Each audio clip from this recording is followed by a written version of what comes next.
want to bring in Wilbur Ross, Chairman and Chief Strategy Officer at W.L. Ross & Company. He joins us on the FBN Newsline. Wilbur, thank you so much for calling in. As a businessman, does this decision dictate your behavior? Are you going to be pulling out resources from Britain?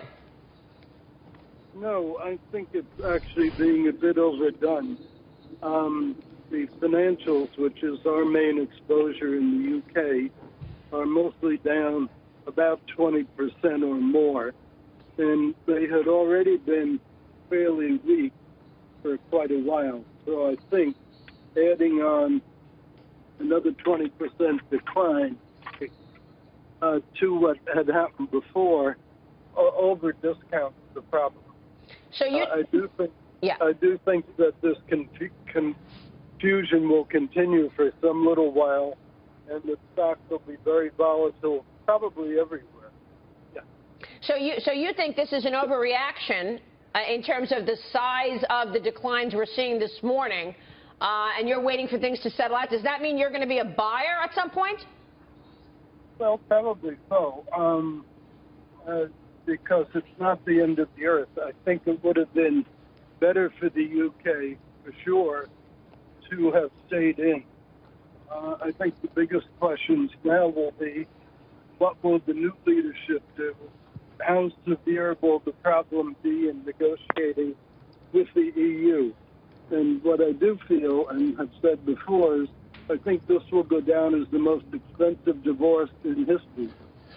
Between the UK and Europe. And it's going to be very complicated for them to negotiate with the same bureaucrats in Brussels at whom they just thumb their nose. Yeah, that's an interesting point. You know, we've been talking about that, how easy it's going to be. I mean, most countries want to trade with the UK given their services, given things like pharmaceuticals, arms, financial services. Sure, but 45% of the UK's exports go to other EU countries. And on the receiving side, there's almost no country in the EU that has more than 1% of its GDP in exports to the UK. So there's a real imbalance between the two. The other factor is, in every single year in the last 5, the EU has been the largest single foreign direct investment source for England. Whether that will continue is also somewhat questionable. Yeah, that's there are a good point. going to be some problems.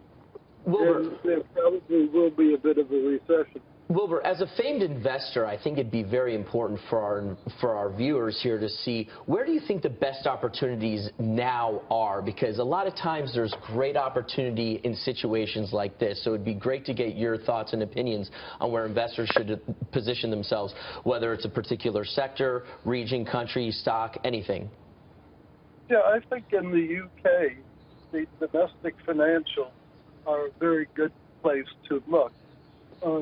The worry that people have is that there'll be a recession, that the housing market will go down, and therefore you'll have another wave of foreclosures and bad loans.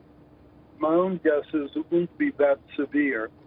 And in the case of Virgin, which is a major mortgage lender to individuals, their loan-to-value ratios have been around 60%. So even if real estate really did collapse and go down 10 or 20%, I think their loans and most other lenders' loans would still be well covered.